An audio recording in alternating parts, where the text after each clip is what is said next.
Zîna biçûk li ser milê bavê xwe di çalakiyên sivîl de bi dê û bavê xwe re banga gel dike ku bi Kurdî biaxivin.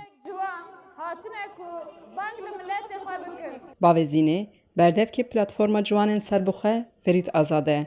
Ku li bajarên Kurdan ji bo jiyaneke xwerû bi Kurdî gelek caran çalakî kirine. Ev çalakiya dawî jî yek ji wan kiryaran bû. Lê Ferîd tevî hevalekê xwe di nehê Hezîranê de bi tawana endamê rêxistina terorê hate girtin û ew ji zindana bajaroka Tarsusê re hate şandin. Dayika Zînê Evîn ji bo ku valahiya Ferîd bi keça xwe nede hîskirin wê bi lîstikan aş dike. Ji temê avitin ser malên me di van malan da her derê geriyan.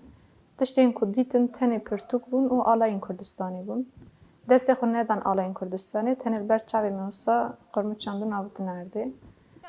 Evîn û Ferîd 3 sal berêj sembolê koça Amedê kirin ku Zînê bikaribe nava civaka Kurdan de bi zimanê xwe yê dayîkê û li ser çanda Kurdî mezin bibe.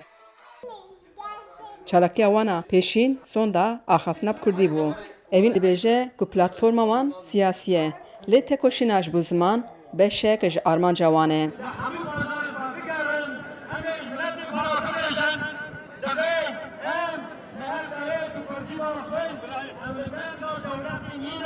Em ne tevgerekî zimanê ne, ziman ji bo me bingehê esas e.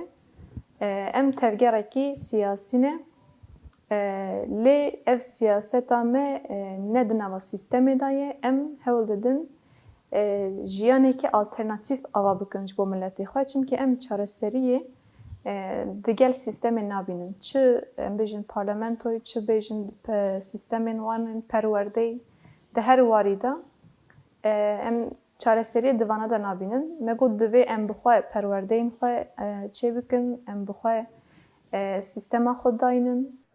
Tevî ku platforma ciwanên serbixwe dibêje ku ew serbixwe ye û ji bo doza Kurd û Kurdistanê çalakiya pasîv kartîne, bi girtina doza Ferîd û hevalên wî xuya dike ku dozgerî, çalakiyên pasîv jî dixe nav lîsta tekoşîna li dijî terorê. Evîn bi keça xwe re diçe xwendina daxuyeniyeke ku banga azadkirina Ferîd dike. Çar hevalên me hatin desteserkirin, bi endamtiya PKK û KCK'yê têne tawanbarkirin. Tu tekiliyeka me ya organîk, bi tu rêxistinek û partiyek ra tune ye.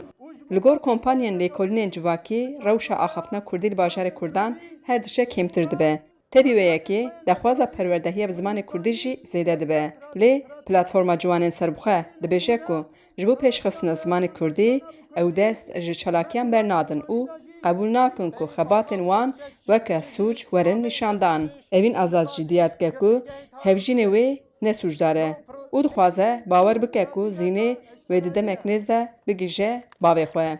Xecî Can Farqîn, Dengê Amerîka, Amed.